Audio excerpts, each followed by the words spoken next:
It's great to be back in Kenosha and talking about a subject that we've had the opportunity to talk about a few different times in this community, which is school safety. First, I just want to introduce the folks who are joining me up here today. Next to me is Trish Kilpin, who's the Executive Director of our Office of School Safety. I'm also joined by Dr. Jeffrey Weiss, who's the Superintendent here with the Kenosha Unified School District. Bill Heathcock, the Chief of School Leadership with Kenosha Unified School District, is here. And then also Captain Aaron Dilhoff with the Kenosha PD. So thank you to each of you for joining us. And I want to say just at the outset that it's not an accident that we've been in Kenosha a few different times to talk about school safety issues, because the residents of Kenosha should know and should be proud to know that the school here, as well as law enforcement, takes school safety issues incredibly seriously. And Kenosha has really developed a model through its stack that has been a leader not just locally but throughout the state. And it's something that we point to as we are in other communities and are talking about what can be done to help keep our schools safe. So it's a privilege to be back here, to be working with partners who have taken such a leadership role and do so much work to help with something that I think that we are all supportive of, which is doing everything we can to keep our kids safe. So today we're here to discuss specifically how the Office of School Safety works to support schools around the state, including Kenosha Unified, when they're faced with critical incidents.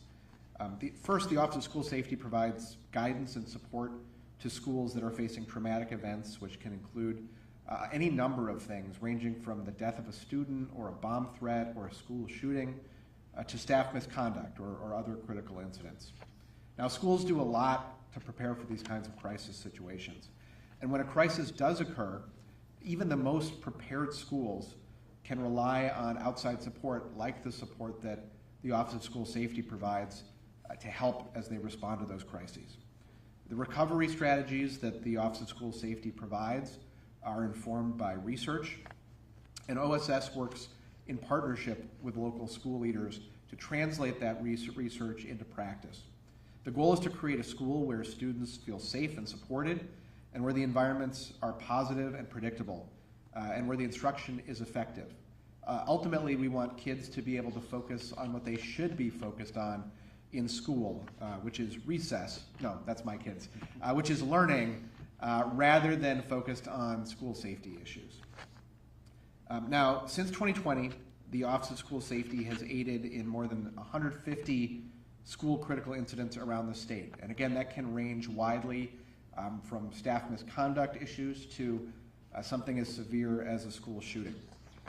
The Office of School Safety works with a school's crisis response team to prepare in advance for a crisis, respond during the crisis, and then implementing interventions that lead to successful recovery.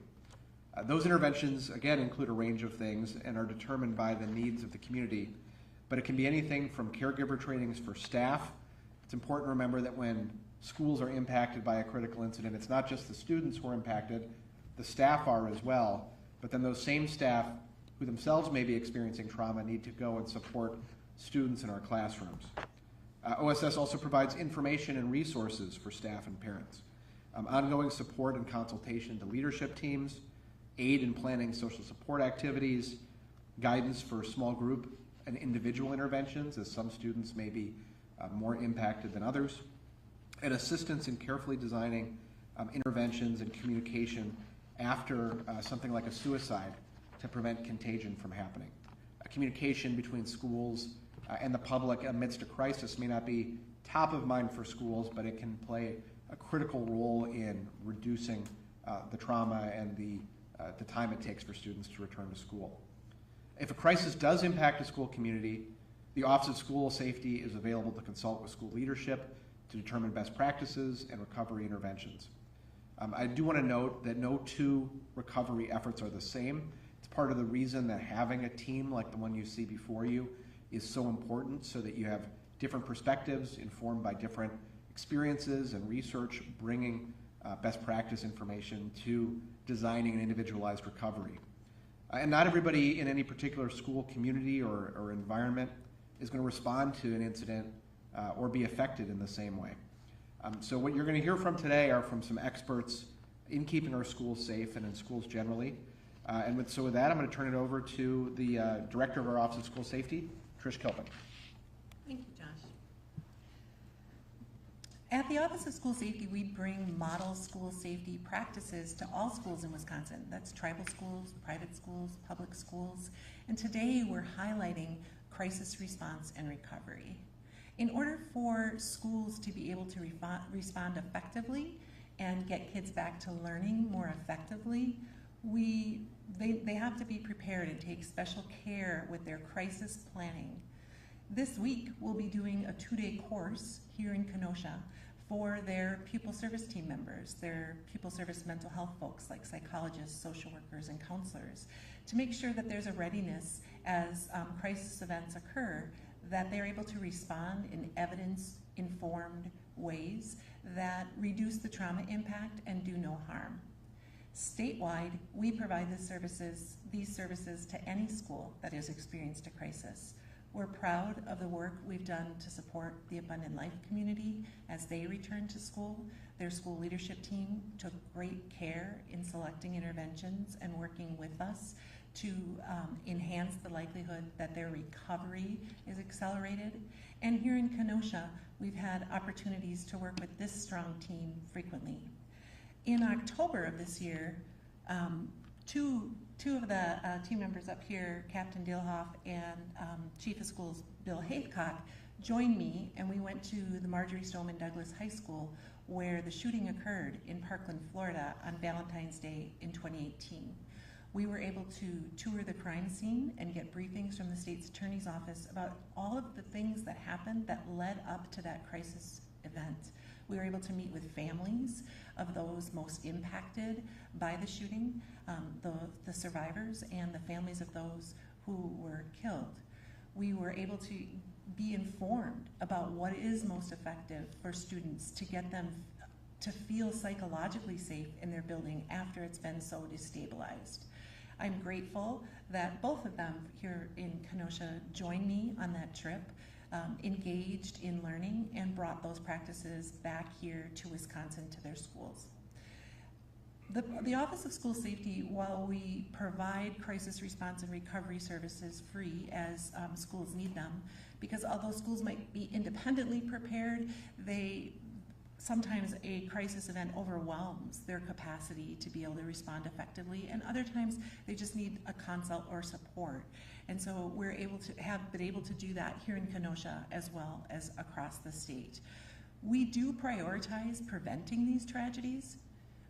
We run SUSO, Speak Up, Speak Out Wisconsin, at the Office of School Safety, which has received thousands of tips and information from students where they're concerned about a peer, which creates intervention opportunities. Kenosha Unified School District actively uses SUSO and promotes that when if a student has a concern, that they report it to the adults that can help to avoid tragedy and prevent crisis events from occurring. Kenosha is also a leader in the area of school threat assessment. They've developed a community coalition referred to as STAC that is a model practice, as the Attorney General was mentioning. Having a calibrated understanding of when a student might pose a threat to a school as opposed to when a student makes a threat, and then how to intervene effectively and understand a child's behavior and get them help before they progress onto a pathway of violence. All of these efforts are done best in collaboration. Each school district makes choices about what resources to utilize and how to customize their school safety efforts. And while we provide support and guidance, it's ultimately up to the school to make those decisions. Here in Kenosha, they have exemplified model school safety practices very frequently, and they're great to partner with. So I would love to turn our attention to Dr. Jeffrey Weiss, the Superintendent of Schools here in Kenosha, who can share next. Yeah. Thank you very much. I just wanted to take this opportunity to thank the Office of School Safety for their support over the years. This really has been a multi-year process that we've been working with the Office of School Safety, and their support really has been very much needed and very much appreciated. The educational landscape has really changed dramatically over the past 25 years. Prior to Columbine, schools were built differently. Schools were staffed differently, and staff professional development was different. Schools used to be built with numerous exterior doors to get students out of the school in the event of a fire. Now exterior door security is a top priority for us. School doors used to be unlocked to allow the public in to the buildings. Now we screen all of our visitors to make sure that we aren't allowing the wrong people into the building. Positions like school safety or school security coordinators didn't exist. Staff training on what to do in the event of a school shooter was unheard of, and now there's required safety drills that need to occur in every school across the state. This summer, the Office of School Safety helped facilitate a tabletop discussion at Bullen Middle School with first responders and school districts from around the county. Activities like that tabletop, that we engaged in this summer really are very, very valuable for school staff, for first responders, for the entire school community to understand what we need to do in case of an emergency. And that type of training with the expertise that we do get from the Office of School Safety really is invaluable. And I can't say enough about the partnership we also have with our first responders, with the Kenosha Police Department, Kenosha Fire, and all of the Kenosha County Sheriff. Everybody who took part in that tabletop drill, the learning that we get from those activities is priceless. The support, we actually were able to put some of that training into action, unfortunately. We did have an incident at Roosevelt Elementary in early November. Fortunately, nobody was injured. There was nobody was harmed during that event, but we were prepared for it because we had the support of the Office of School Safety with us, as well as our first responders.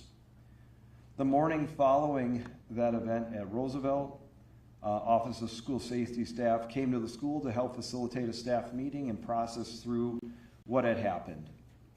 They also provided communication advice for our community and for our schools as we began and brought students back to school. So this really, education, like I said, the landscape has changed, and having the guidance and expertise of this department is really invaluable. With that, I'd like to turn it over to Bill Haithcock, who is our Chief of School Leadership in Kenosha Unified. Thank you, Dr. Weiss. I'd like to echo your comments, just thanking Trish and Sue and everybody from the Office of School Safety for the support that they've offered us, and just the dialogue and problem solving that we do together is important.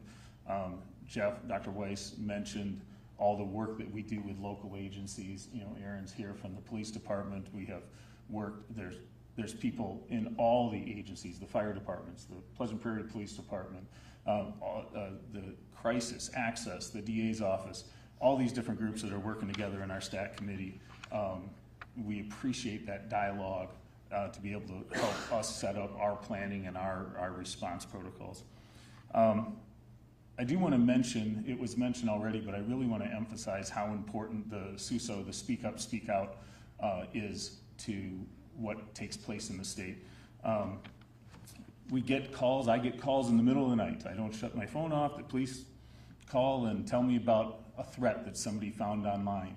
And we go through a process working through that with KPD where we get to the house. We go through the process of analyzing that threat, taking a look at, does the kid have access to weapons? What was said, does it pose a real threat to the school? We manage all that in the middle of the night because of the partnerships that we've developed through just working together. And no less important, I'll just mention bullying. I think that our kids in Kenosha have really bought in, and if people in Kenosha are watching this, I would say thank you to our families and to our students. If we want to have a physically safe building, we have to have an emotionally safe building. And to tell the truth, we just don't have enough staff to be everywhere at every moment of every time. We don't hear every mean comment that's made in a bathroom. We don't hear every threat that could be posted online or something that's said on the bus or walking down the hallway or at a lunch table. And so we rely on people being able to be apt to being able to report these things, but we really rely on the concept of having a community that speaks up and speaks out for those that are in need. When they know that a friend is down and feeling possibly suicidal, when they know that someone's being picked on, I commend the families of Kenosha and the students of Kenosha for frequently speaking up so that we can act on those people's behalf. And so that SUSO, while it might look like an app to the outsiders, it is a concept that we rely on to keep our schools safe in Kenosha. I also I'm very appreciative of the training that the Office of School Safety does with the BTAN model, behavioral threat assessment and management, and just the threat assessment process. You know, you get a threat at a school, you can't say, it was Jimmy, he was kidding, right? You got to look into these things. You got to find out what is that kid's digital footprint like? What's been in their background? Do they have other concerning behaviors? And we have that process in place, and we're trained to use it. Schools throughout the state are trained to look into those situations by the Office of School Safety, and it's just a critical piece of what they do. I would say that DOJ has also been incredibly supportive of our work. The trip to Parkland was incredibly helpful just in terms of our emergency operations planning. We had the Roosevelt incident. We've had a couple of swatting incidents, one recently, and it's, to me, you see the work in place. As I'm moving, I know what my role is. He knows what his role is. Everybody on our team knows what their role is in a situation like that. I expect, as I'm walking down the hallway, I'm going to see law enforcement administration coming into the building to be with him. And both incidents we've had at Roosevelt, as I was going to what I was supposed to be doing, I'm passing people from the police department and the sheriff's department and the information people, communications directors are together. We have a plan, we know what our role is, and that's because of the guidance that's offered to us when we learn from unfortunate tragedies that have happened before us. I would also say that along the same lines, just the networking that becomes possible because of these relationships is critical to our success.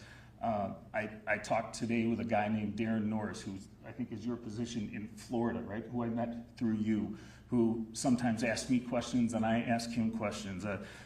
Cedric Morris and I are running a new group called the School Safety Leadership Network, where we're trying to get connected with as many school safety leaders around the state as we can. We know that we have bigger districts. Cedric and I work in Madison and Kenosha. We have bigger districts and pretty extensive plans in place. But how do we begin to offer that and spread that out so that more people, more small schools, more private schools, more single school districts that don't have the administrative staff to take the time to work with, let's share our plans regardless of what district we are or whether we're public or private. I think that those connections are growing all the time. I met Maria Miller, the supervisor of the Milwaukee FBI office, the Behavioral Analysis Unit, came down to our STAC group to offer training and to work with us. And it's just incredible to me, everything.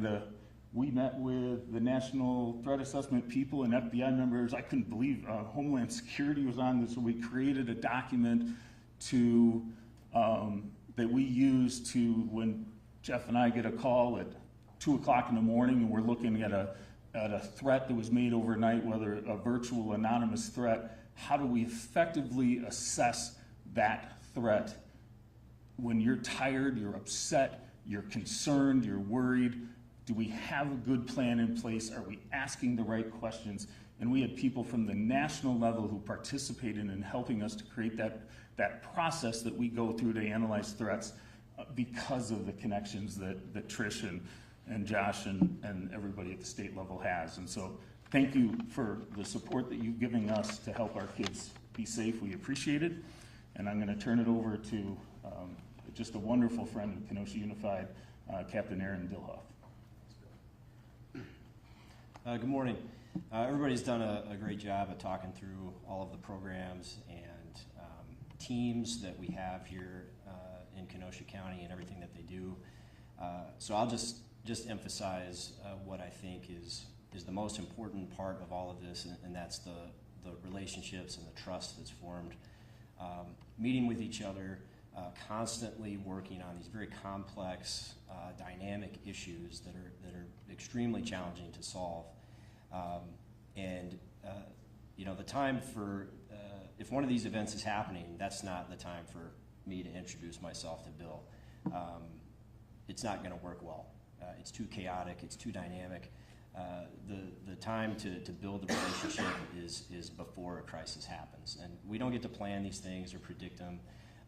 And these things like STAC, working with Trish and the Office of School Safety and the resources and connection that brings at the state level and the federal level is just huge. Because we have such a strong team, strong leadership here in the city of Kenosha and Kenosha County that I'm extremely proud to be a part of, and just very grateful for the leadership that we have. Chief Patton is completely had made it a priority for us to work very closely with all of our partners.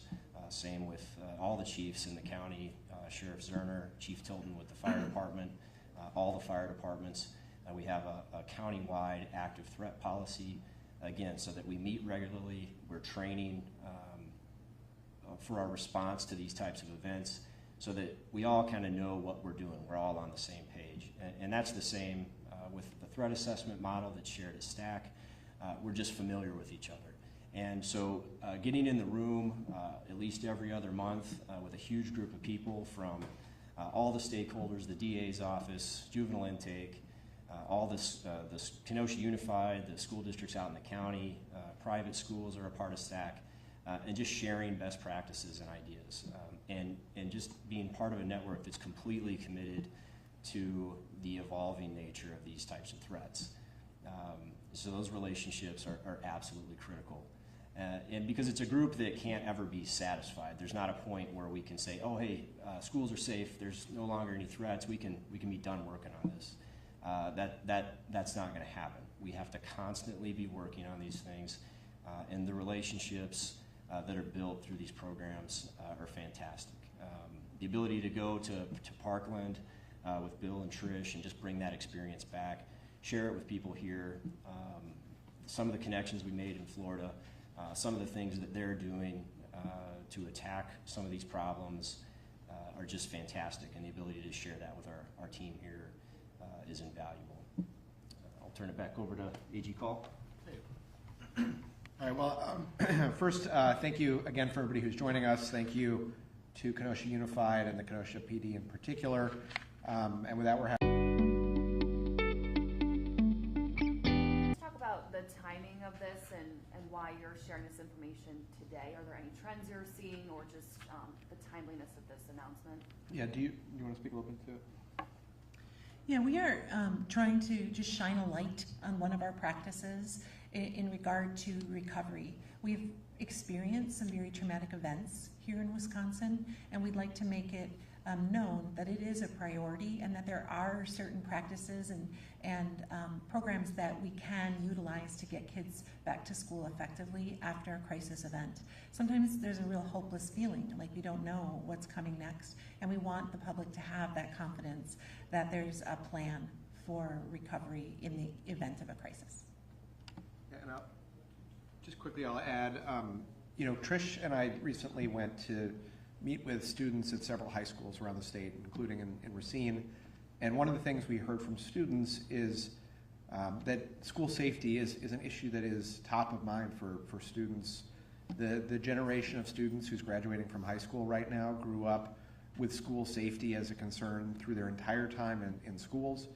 And you know, the superintendent talked a little bit about the kinds of changes we've seen. The kids graduating now have grown up subsequent to all of those changes.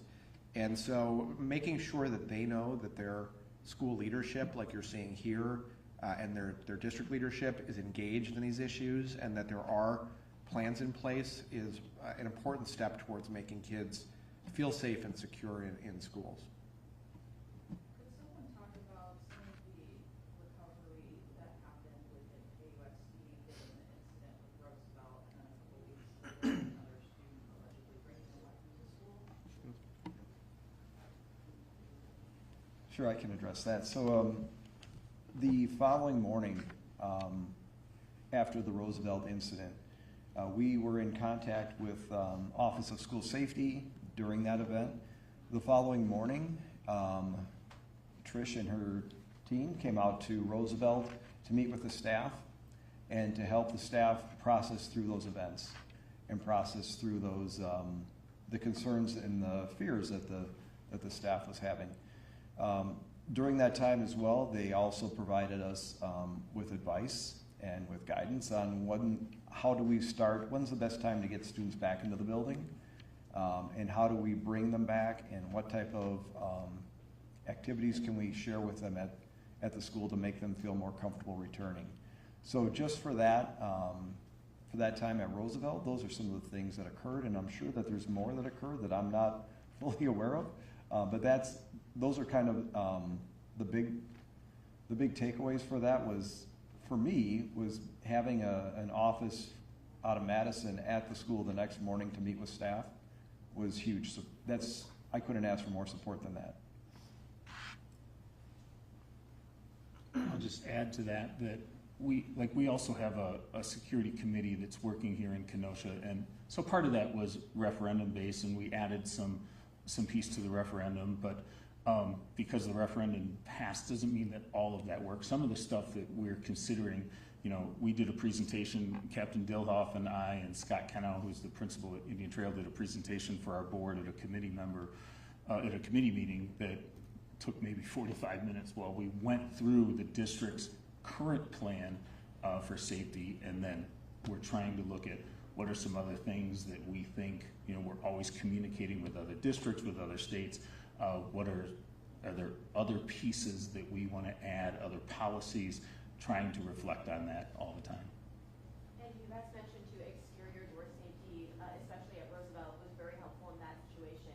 I know KUSD has those 7 schools that still don't have that. Talk to me a little bit if maybe those parents are concerned about those specific schools, what that security looks like while they don't have that, and maybe when they can afford those changes. Sure, and just to clarify a bit, so when I talk about exterior doors, and this is just my own term, and I'll define my terms here.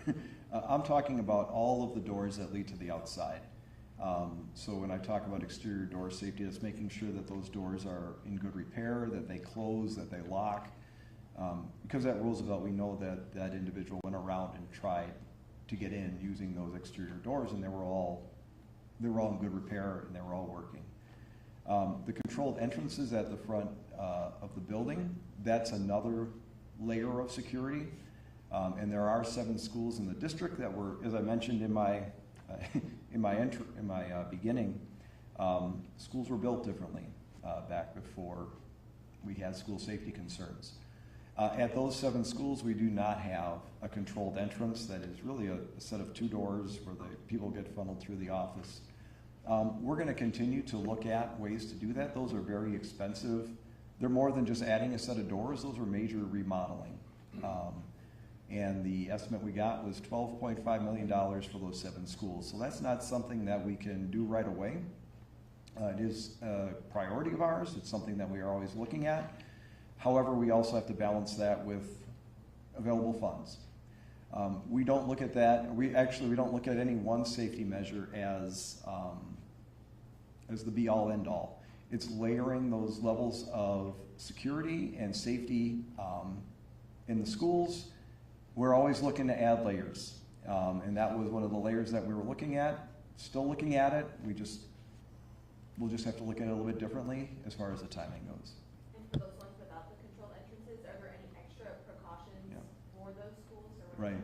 So what we have right now, what we have in place today is we do have a front door security monitor, somebody at those doors and at those entrances to to watch the person who would be coming up to the door, because there's not always in the line of sight of the school office. So we do have, right now we do have people in place. How many unified personnel are involved in this two-day conference that's going on right now? And is it a reaction to what actually happened at Roosevelt and at, whatever school that was? We've had the training planned for quite some time. So there was just an interest by some of the participants who came to one of my trainings and wanted to bring it locally. We try to get around the state and provide that as equitably as we can with our small team. The training is capped at 40 participants, and so it's full, and we'll have them for 2 days.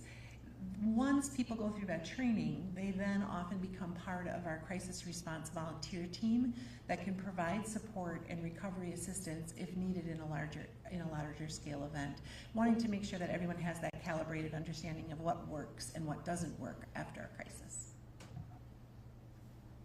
Trish or Attorney General, this is probably for one of you, but this comes 2 days before the biggest school district in our state is required to get school resource officers in their schools.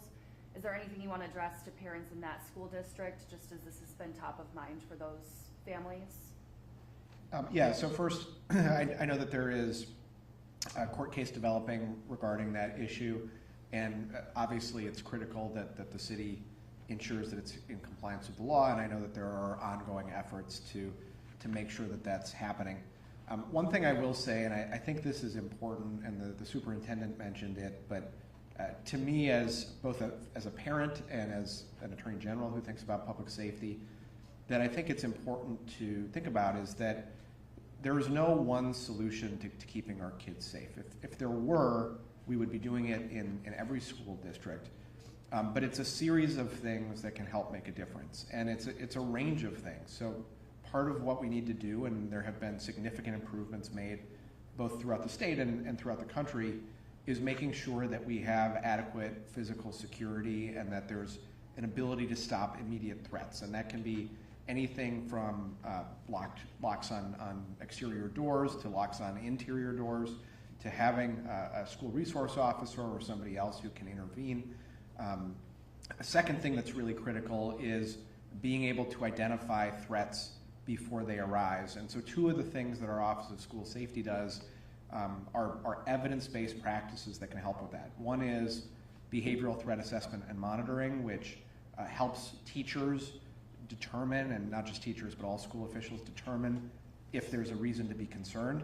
And the example I use is that, if you have anybody who is a new teacher, appropriately, our teachers are trained to educate our students. They're not public safety experts per se. They might have school safety coordinators or counselors or guidance, but our teachers themselves are focused on teaching our kids. And so distinguishing between what might be typical misbehavior in a classroom from something that's really concerning is not always intuitive, but having that threat assessment model, and Kenosha is a great example of a place that does, can help make those determinations and help allow for interventions. Also having a 27 reporting tool like Speak Up, Speak Out, our confidential reporting tool, can identify threats before they materialize. And then ultimately having a healthy school climate. You heard Bill mention bullying before. That's the type of thing that it can lead to further concern and further trauma and ultimately be something that grows into something more dangerous. So addressing those issues head on is critical. So school resource officers can be, and a lot of places are, one of those components. But I think it's important that these issues are addressed holistically and that we're investing in broad-based solutions that can keep our kids safe. You guys have really touched on how school safety has evolved throughout just the past few years, especially reaching the digital age, having the app, just getting those calls through the app with those notices. Is there a big concern for maybe Kenosha or Wisconsin that you see the most, whether it be swatting, bullying, anything like that, that is more of a concern than others, maybe for our area? The research on a tip line does show us that having one in place prevents violence. So schools are going to be physically safer when they utilize such a model. Our largest tip is about bullying.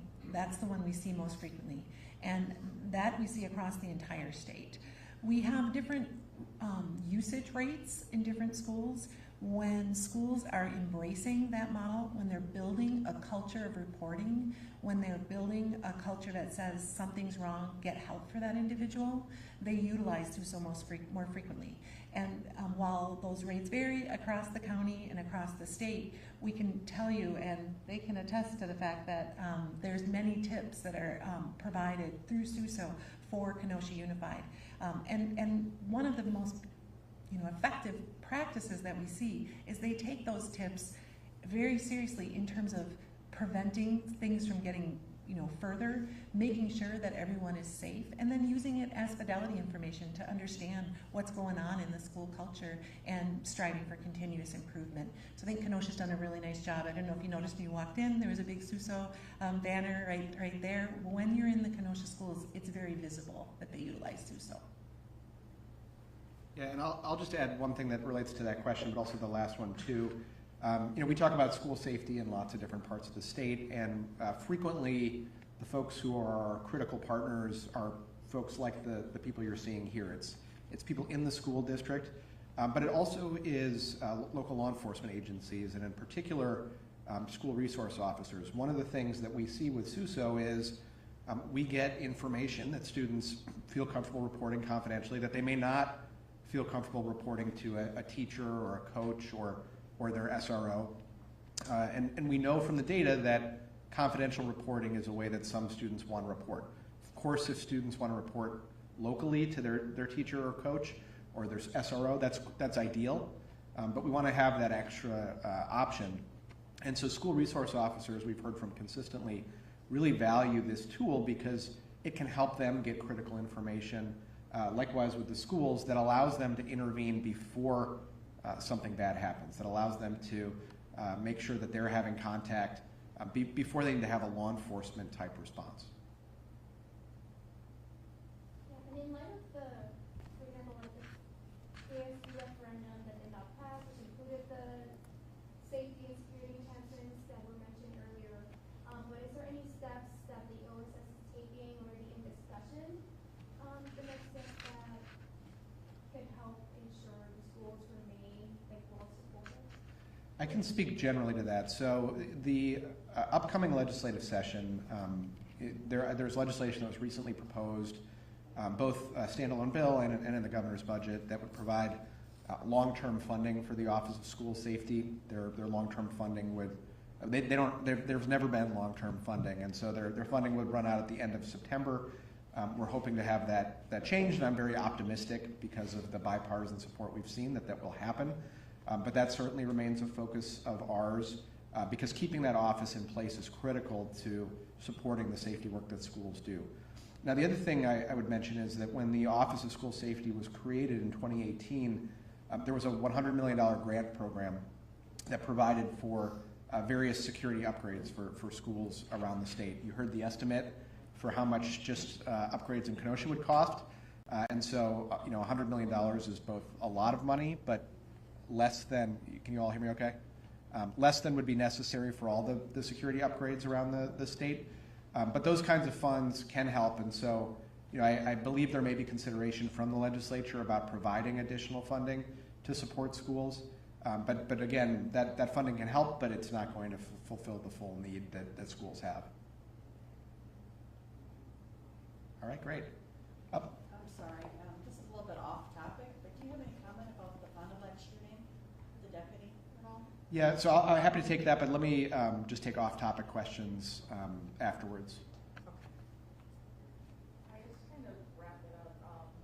What, for anyone up there, what would you say to parents who are still concerned about their child's safety in schools right now? There are a couple things I would say. So first of all, this is a very personal issue to me. My kids are in 5th and 2nd grade, and the schools that they go to and the high school students we talked to recently, they feel very different from the schools that I grew up in Wisconsin going to. And for a lot of good reasons. That we need to have the kinds of physical security upgrades we do. What I think it's important for people to know is that this is an issue that impacts schools around the country, unfortunately. And it's an issue that really is front of mind for kids in our schools. So we need to make sure that we are taking steps to support our schools and to make sure that our kids feel safe going to school. The good news is that there's a lot of positive things happening, both at the state level through the work that the Office of School Safety is doing, but also in districts throughout the state, like we've seen here in Kenosha, where you've got coordinated efforts among school leadership and local law enforcement to make sure that they're identifying issues that may be of concern and preparing to respond if there is a concern that comes up. So there's a lot of progress being made, but we need to continue making sure that we are supporting these kinds of efforts so we can keep making our schools as safe as we want them to be. Anything you all? I'm going to repeat something that I said because I think it's that critical. I think that, I would like our county to know that every school in our county that's part of STAC, there's a list on our website. You can see what STAC does and what we do. It's on the Kenosha Unified website. Thank you, Tanya. Has 2 people trained to go through threat assessments. We just have to know. Mike Gravely used to say, who started the STAC committee, our DA in Kenosha, the DA's office has been incredibly and continues to be supportive, that usually 2 people knew about a school shooting at least before it happened and didn't say anything. They didn't know what to do. They didn't know how to report it. They didn't know if it was their place to report it. They weren't sure if the person was serious or not. I will get up in the middle of the night, every night, to chase down a false alarm, if that's the case. But that SUSO app and calling us and having your kids step forward or making that phone call, stepping forward, calling 911, whatever it is, we need to know. And that's a community-wide concept of speak up and speak out, that we are proud of really promoting this with our students. A lot of them turn into be false alarms. That's okay. We will do the reverse image searches. We will go back and we will find out. We will check, do everything we can and knock on doors at 2:30 in the morning to figure out what that kid was saying and what they have access to. Please speak up when you have the opportunity to let us know about something. We want to look into it. I'll answer that because that's me. I have 4 kids in schools in Kenosha, and yeah, I'm concerned about school safety. I couldn't be more concerned about it. And of course parents are worried about that. But again, I'll just emphasize, and there was a question earlier about was some of this training that's happening right now, is that reactive to the Roosevelt incident? And I would say the team of people we have countywide working on school safety is the opposite of reactive. We are proactive. And I couldn't be more proud of being a part of that and how often we are troubleshooting, evolving problems, evolving threats, and how committed everybody is to that.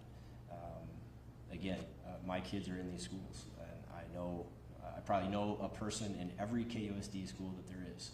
So even if an attack happened at a school that my kid's not, I know a teacher there, or it's someone I go to church with, or whatever. It's a coworker's kid that goes to that school, or a spouse that teaches at that school. We just could not be more invested. So I would just reassure them by saying we are 100% proactive in dealing with these types of problems, and again, utilizing resources like the Office of School Safety in sharing and seeking out best practices and ways to address the evolving nature of the threats we deal with on a daily basis.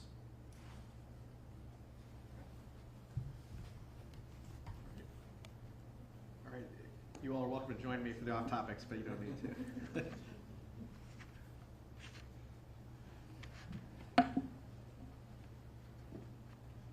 All right, go ahead. Talk about that at all? I'm sorry.